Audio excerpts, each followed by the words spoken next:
especially when it comes to Trump, the Democrats will cheat and the Republicans will let him because they hate Trump. Yeah. They hate him.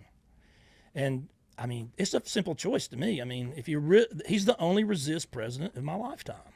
Why do you think they hate him so much? Because he's not a part of their club. This is not about Trump to me. It's just like, this is an outsider, and we're going to destroy his life, and we're going to show everybody out there that if you pick an outsider, somebody that we hadn't picked, going back to a Bush versus, Obama situation, if it's not the people we pick that we're okay with, we're going to destroy their lives. They can't even get a lawyer. They'll arrest your lawyer for defending you. Yeah. And we're going to make up stuff. We're going to say your property that's worth $1 billion is worth $13.74. We're going to do whatever we can. And this is to show not just Trump, but to anybody in the next 50 years, we will stick the FBI, the CIA, we will destroy you if you're not our chosen people. And that's what I think is going on. If Trump is prevented from appearing on the ballot in November, if he's arrested, something even worse happens, which is entirely possible. That's the next step. Of course it's the next step. I don't even want to say it out loud. Everyone knows. I hate saying it, but No, it's of true. course. I'm not going to, but everyone knows what I'm talking about. But if he is prevented, if democracy is prevented from proceeding, what do you think the response from his voters is going to be, since you follow this carefully? Well, why do you think they do the January 6th things? They want you scared that if you do anything, you could be 80 foot away, outside the tape of the Capitol. You could be a half a mile away, and they're going to come after you. Because there haven't been any, this used to be a country where people felt free to assemble, as is guaranteed them in the Constitution, to make their views known. You had demonstrations and rallies. You haven't seen, January 6th was the last one on the right that I'm aware of. That's what they're trying to do, scare you. So, but do you think that there will be demonstrations if something... Oh, yeah. Yeah. But like I say, they're just making him more powerful. Making Trump more powerful. Yeah. I hate to tell you libs this, but because of you, in 100 years, they're not going to be talking about me or even you. They're going to be talking about Trump in 100 years. I agree with that. He's going to be one of the biggest figures in the history of our country. Not because of what he did, but because of how they're treating him. And they're making him more powerful. And if he gets arrested and gets put in a jail, can you imagine? And it could happen. People say it couldn't happen. Oh, it could happen. It could happen very easily. Yeah. Who should he pick as his running mate? Oh, man, I go back and forth from this. I would like to say this, that I don't think the VP pick really matters that much. Mm-hmm. We got Harris as a VP that proves Right. it. Yeah. But I'll tell you, it takes a long time for me to trust you, but I'm starting to like Vivek. And I'm not sure if he's fake, and I'm not sure if it's just a show. But, man, he's pissing them off as bad as me and you. Yeah, they hate him. They do. And he's saying, boy, them debates, my God, he got Ronna McDaniel. He got all of them mad. But and isn't it funny, he's running the campaign exactly what DeSantis should have been running. He's running the campaign that DeSantis, but DeSantis is running a Nikki Haley campaign. Does it seem that way? It does to me. Why? I think you said something about his online team is just so cringe. I shouldn't have said that. I shouldn't have gotten involved in that. I've been trying to stay out of it. I just and I know some they of them are. But yeah, it does. I don't understand it. People like, people build trust with you. It's consistency over time. Yeah. And when you're a Trump supporter, some of them hated Trump. Then you loved Trump and you loved him. And now you love DeSantis. And then if he's gone, you're going to love Nikki Haley. People don't trust that.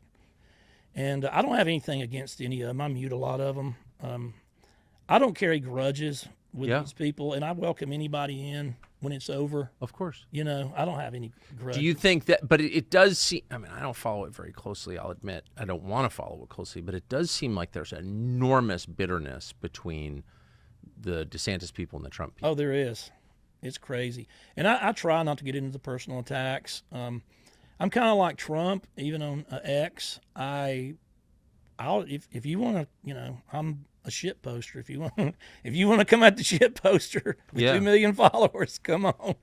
And an army of foaming at the mouth, just waiting for me to say something, to get on somebody.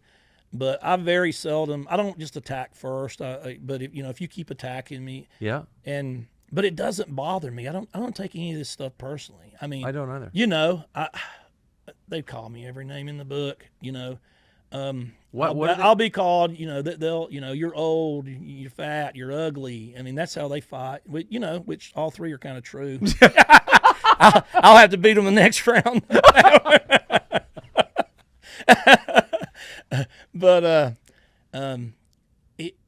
people get so mad at this, and you have to if you have to step back from it. And I think it's funny. I've lived in the real world where I've been in bar fights. I've real stuff. So somebody calling me ugly and old and a boomer, I don't care. Yeah. Do you? I don't care. I don't even know what people say. I'm not. I care what the people I love think. That's me too. And that's it. And like you, I have a lot of dogs, which really helps. Yeah. Do you think the breach between those two camps, Trump, DeSantis, can be fixed? Yeah, I think some people can't, but most people can. But this is my first primary. It's been, I don't know if it's ever been this vicious, but so I supported DeSantis. I'm a Florida guy, and I was glad he was our governor. And Me too. I don't get paid by any campaign, and I pushed hard, and I was so glad when he won by 20 points, and I was too. so happy. And I think he's a good governor. Yeah. And and I try to tell people, I don't want him so beaten down and hammered that we end up getting a blue governor next, a Gavin Newsom to destroy our state. I mean, you're here now. But someone from his team, not crazy high up, but they asked me my honest opinion about it when he said he was going to run. And I was like, don't do it. Whatever you do, don't run. Think about, and this is what I told him. I said, okay, he's 44, young. Yeah. And he just won re-election by the biggest landslide. I was like, Govern your state. yeah. And how perfect is the timing? When when the end of your 8 years is up, would be right getting in the meat of the 2028. That's right. So this is what I tell him, support Trump because he helped you. And you don't want the Trump supporters. They can destroy you. I mean, you don't want them. You don't want to turn on them.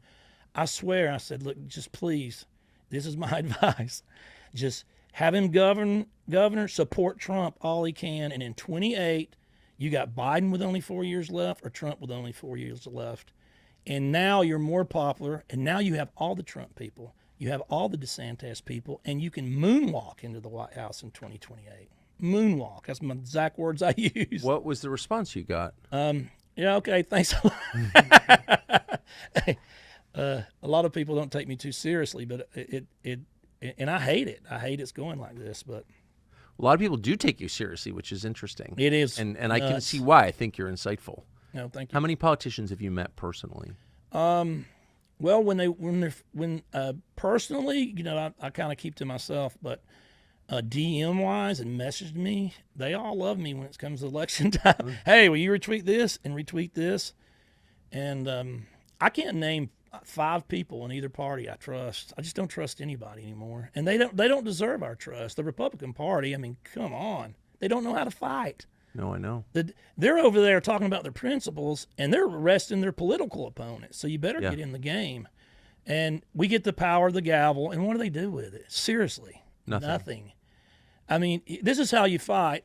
When you get the gavel, you do your own January 6th committee. But do you think it's because they don't understand how to fight, or they're throwing the match?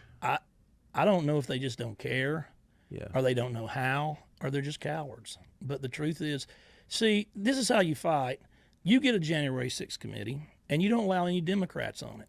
And you put everybody on it they hate, just like they did us. You put Marjorie Taylor Greene, Boebert, Matt Gaetz. Yeah. That's the January 6th committee. You don't allow them to have any witnesses. And you start subpoenaing. Let's see what Nancy Pelosi was talking to the Capitol Police. You start subpoenaing everybody. And you have it on C-SPAN every day for years. And if you don't start fighting like that, it's over for this country. Well, but and also you have an obligation to do that because it's in pursuit of the truth. I know.